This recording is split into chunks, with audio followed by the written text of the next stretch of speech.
Bol raz jeden cisár, ktorý tak miloval krásne a nové šaty, že všetky svoje peniaze míňal len na ozdoby. Nestaral sa o svojich vojakov, divadlá ani iné záležitosti štátu, len keď mu niekto hovoril o nových šatách, hneď rozkvitol radosťou.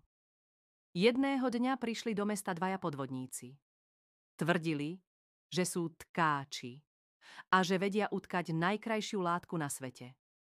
Ich látka mala byť nielen mimoriadne jemná a krásna, ale vraj mala ešte jednu čarovnú vlastnosť. Bola neviditeľná pre každého, kto bol hlúpy alebo neschopný vykonávať svoju funkciu. Cisár si pomyslel: to by boli nádherné šaty. Hneď spoznám, kto v mojom kráľovstve nie je hoden svojho miesta. Musím si ich dať ušiť.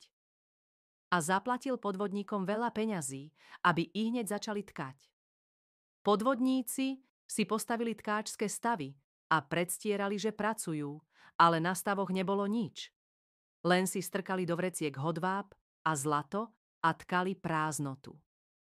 Po nejakej dobe cisár poslal jedného zo svojich najverejších ministrov, aby sa pozrel, ako práca pokračuje. Starý muž sa pozeral, ale nič nevidel. Preboha, pomyslel si, nič nevidím. Som snáď hlúpy? Alebo nie som vhodný na svoju prácu? Ale pretože nechcel priznať pravdu, hlasne chválil látku. Ach, aká je nádherná. Podvodníci boli potešení a žiadali ďalšie zlato. Cisár potom poslal iného poradcu. Ten dopadol rovnako, nič nevidel, ale nechcel, aby ho považovali za hlupáka, a tak tiež len chválil a obdivoval látku. Nakoniec sa išiel pozrieť sám cisár. Pozeral sa a nevidel vôbec nič, ale napriek tomu povedal: o, to je nádherné. A rozhodol sa, že si z látky nechá ušiť slávnostné šaty na veľký sprievod mestom. Podvodníci predstierali, že šaty šijú a nakoniec mu ich obliekli. Dvorania ho obdivovali a nikto sa neodvážil povedať, že nič nevidí. Cisár teda vyšiel von vo svojich nových šatách a ľudia na uliciach kričali: aké nádherné šaty! Ako cisárovi pristane! Lebo sa všetci báli priznať pravdu. Až jedno malé dieťa zakričalo: veď je nahý.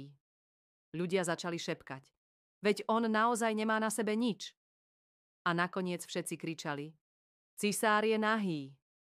Cisár sa tváril zaskočený, lebo vedel, že dieťa má pravdu.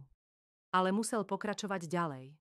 Pyšne, ako keby mal na sebe šaty, ktoré neexistovali. A zazvonil zvonec a rozprávky je koniec.